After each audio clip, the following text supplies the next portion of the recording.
Vamos falar então de como podemos proteger do buffer overflow. Eh, ok.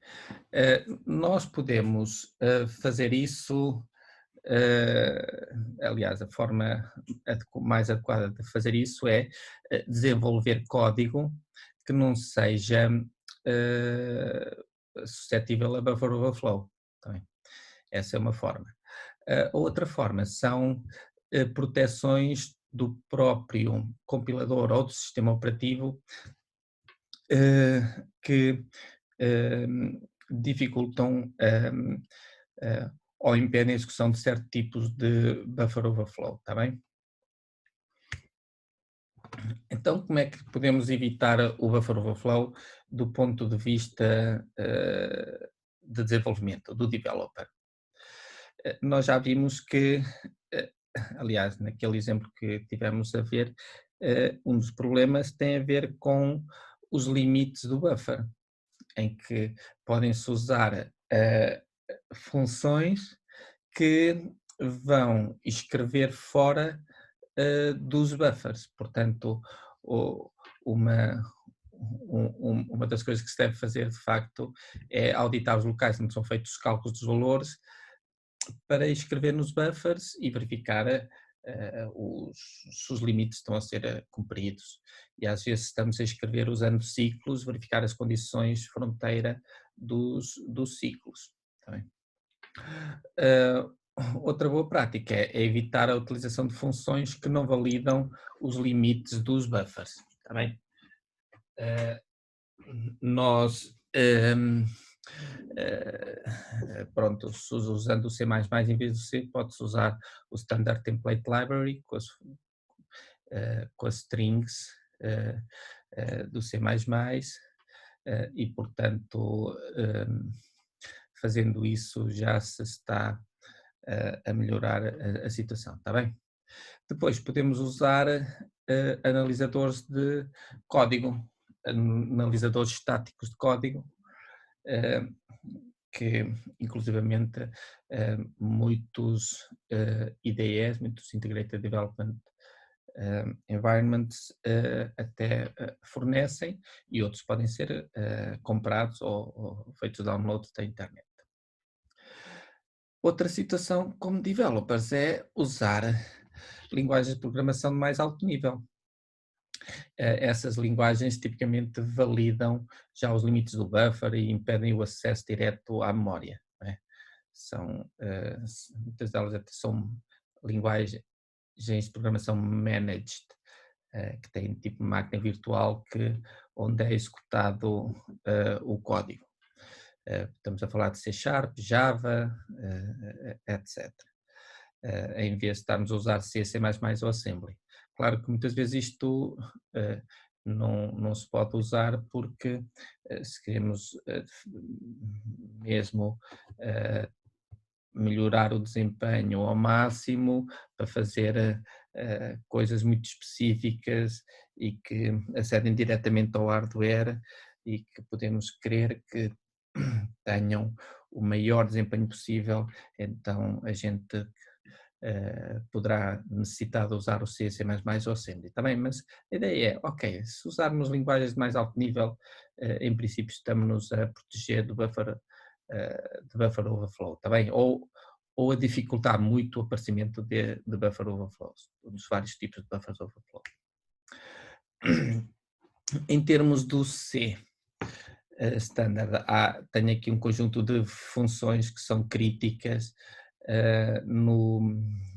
para o aparecimento do buffer overflow. Já usámos esta, o string copy, porque não valida o tamanho dos buffers, nem se estão vazios, se não, portanto é muito difícil usar com segurança, tinha que se validar cá fora. Outra do mesmo género é o strcat, mesmo uma que apareceu, que é o strncpy, que já tem aqui o tamanho, mesmo assim não é necessário, muitas vezes isto é mal usado porque o cálculo do tamanho não é o correto. da mesma forma o strncat, até mesmo o sprintf, snprintf. Portanto, há aqui um conjunto de funções que não são que são críticas para utilizar.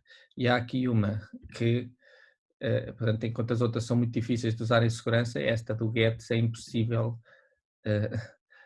usar com segurança. Ou seja, se vocês num programa têm esta função, esse programa certamente tem um buffer overflow. E porque o get vê os valores do exterior e coloca-os num buffer. Ora, por maior que seja o buffer, a gente consegue sempre escrever mais coisas do exterior, está bem? E, portanto, consegue-se sempre rebentar o programa. Portanto, como eu digo, usarem linguagens de mais alto nível ou então verificar bem os limites do buffer. Reparem que eu volto a dizer que isto é crítico, principalmente agora nesta época de Internet of Things ou Internet of Everything, em que temos dispositivos pequenos e que, como têm pouca capacidade de processamento, estas verificações dos limites consomem ciclos de execução e memória, não é? De armazenamento e, portanto, às vezes as coisas estão muito simplificadas e depois permitem que haja problemas de segurança.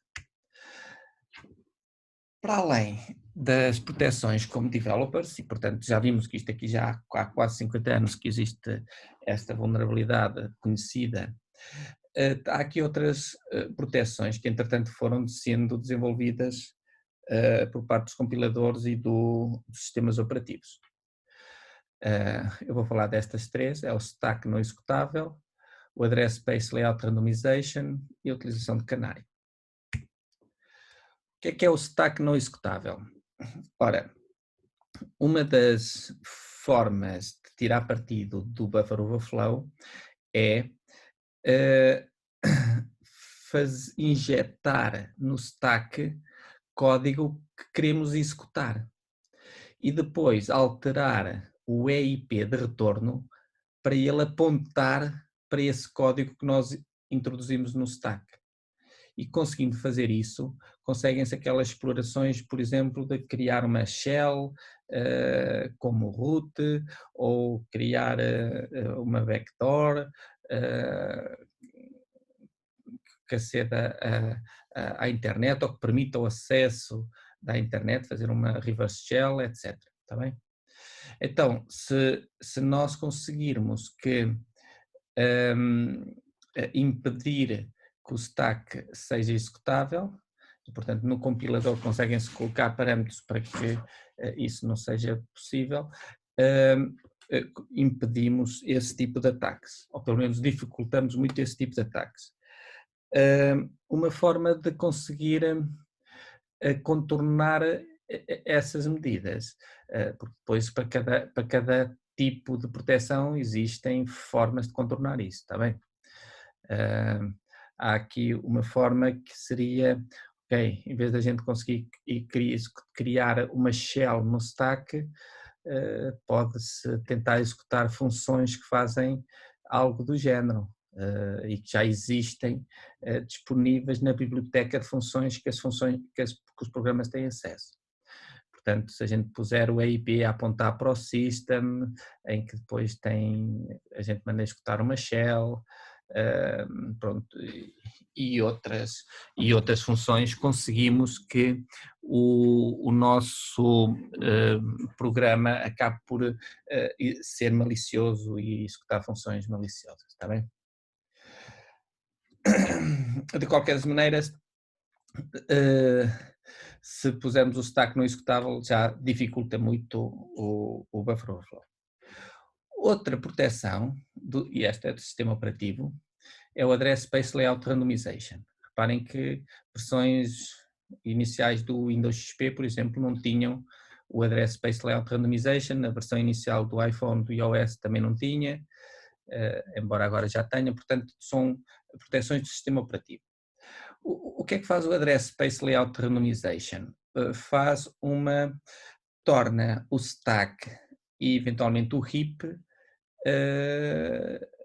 composições de memória aleatórias. Isto aqui, mais uma vez, o que é que faz? Dificulta que a gente coloque no EIP um valor fixo para onde é que queremos que o programa salte quando termina aquela subrotina, está bem? E até pode tornar o endereço do código do programa também aleatório. Portanto, pronto, isto também foi evoluindo, mas a ideia inicial tinha a ver com o stack, com a posição da memória do stack. Isto aqui torna difícil explorar o buffer overflow, mas mais uma vez também há formas de conseguir ultrapassar esta proteção. Uma delas é o chamado heap spraying, em que na memória coloca-se uma data de NOPS. NOPS significa No Operation. Portanto, quando eu estou a executar um programa e aparece a instrução máquina NOP, significa que vou saltar só para a instrução seguinte a ver o que é que lá está.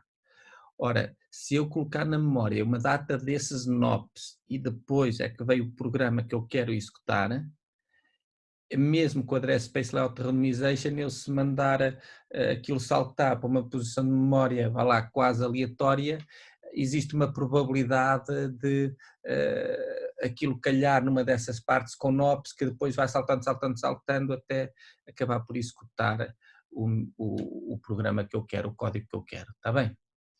E depois há outras situações, como há código cuja localização não pode ser aleatória, ou há formas de obter as tabelas de alocação, saber para onde é que as várias partes da memória estão mapeadas, e há outros tipos de exploração, como o RET-to-reg, retorno para registro, que são técnicas mais avançadas, está bem? De ataque. Por último, vou falar aqui da utilização do canário. O canário era usado nas minas de carvão para detectar se o ar era respirável ou não. Como o canário é mais sensível aos gases nocivos, como o metano e o monóxido de carbono, o canário morria e se os mineiros viam que o canário tinha morrido, sabiam que havia uma fuga de gás, que embora não tenha cheiro, estava ali presente, e portanto eles tinham que rapidamente sair da mina, está bem? Com base nesta analogia, foi criado um canário aqui para o buffer overflow, e este canário é colocado pelo compilador, e nós podemos dizer se queremos ou não estar a usar o canário, está bem? O canário é colocado, inicialmente era entre o EBP e o EIP, e a ideia era a seguinte: o compilador colocava um valor, inicialmente eram 0, se não estou em erro, mas depois puseram outros valores, como sendo o CR, o LF, para que seja difícil de ultrapassar. Mas, portanto, o canário é um número aleatório que é colocado entre o EIP e o EBP. Quando se chama a rotina, portanto, no stack é colocado esse número, e quando se retorna da rotina vai-se verificar se esse canário tem o mesmo valor que tinha quando a rotina foi chamada. E, portanto, se tem o mesmo valor, significa que não houve um overflow que reescrevesse o EIP, está bem? Isso, depois, entretanto, o canário, tal como estava, permitia o abuso do EBP, então pôs-se o canário a seguir ao EBP, enfim, há aqui várias formas de fazer isso. O que acontece com o canário é que a sua utilização obriga a execução de mais código. Portanto, o programa, se olharmos para o código-máquina que é gerado, na chamada a uma subrotina, o código é bastante mais complexo. Porquê? Porque estamos a executar todas essas validações, quer seja a criação do canário, quer seja a validação do canário. E se nós estivermos a usar uma linguagem de baixo nível, como o C, C++ ou Assembly, para criar código que é super rápido, podemos não querer que de facto aquela subrotina que é chamada milhões de vezes, que sempre que é chamada tenha este overhead do cálculo e validação do canário, está bem?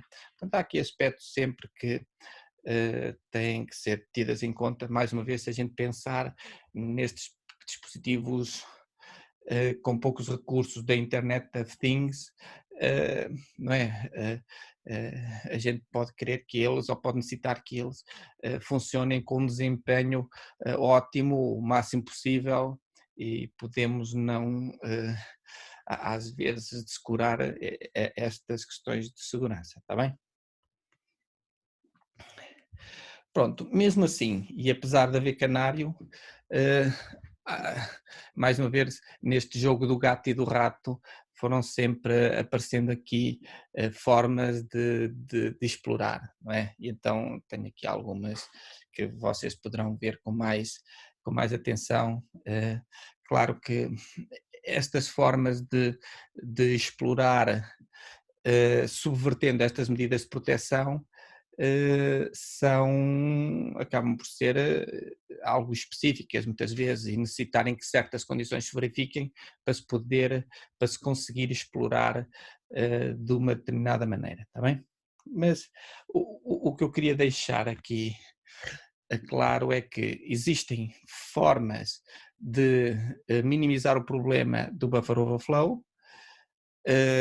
As mais adequadas são a de escrever código que é imune a buffer overflow, mas sabendo-se da dificuldade que isso acarreta, temos aqui o sistema operativo, os compiladores, também mecanismos que permitem dificultar bastante os ataques com buffer overflow.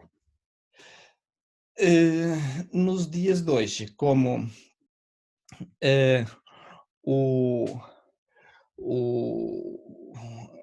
os sistemas operativos e os compiladores usam estes mecanismos de proteção para esta compreensão do buffer overflow, para este início deste estudo, nós acabamos por retirar essas proteções, está bem? Para podermos analisar estes programas na sua versão mais clássica do Stack Overflow, tal como ele era conhecido há uns anos atrás, está bem? Mas já agora ficam aqui as proteções, por exemplo, do compilador, e que nós temos aqui, estamos a usar os exemplos para de facto retirar a complexidade de estar a tentar ultrapassar estas proteções. Portanto, uma delas é o -fno Stack Protector, que não usa canário.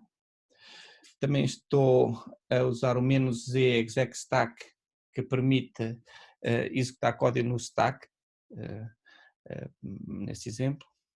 Depois o mPreferred Stack Boundary é só para facilitar aqui a análise do stack, porque estamos a alocar as variáveis no stack de 4 em 4 bytes, por exemplo, no nosso caso. Também estou a usar o -ggdb, que é para gerar informação de debug. É aquela situação que, quando estamos a fazer debugger, conseguimos ver o código em C e o respectivo código máquina, está bem? Mais uma vez para simplificar, não é impeditivo de nada. E também estou a utilizar o menu static para que as bibliotecas sejam colocadas no código-fonte, em vez de se usar só uma referência para elas, está bem? Portanto, essas são as proteções do compilador. Para além delas, ainda estou a desativar o Address Space Layout Randomization. Eu estou a usar como sistema operativo de testes o Ubuntu, uma versão antiga, 32 bits, e para desativar o Address Space Layout Randomization é executando como root o código que aqui tenho, echo 0 para proxies kernel randomize via space, está bem? Já agora, depois aqui no PDF tenho aqui algumas opções do GNU Debugger, o tal debugger que eu estou a usar para analisar o código, a execução dos programas em Linux. Pronto, e tenho aqui algumas, eu não vou falar sobre elas agora, mas encontram-se na documentação, vocês têm acesso, está bem?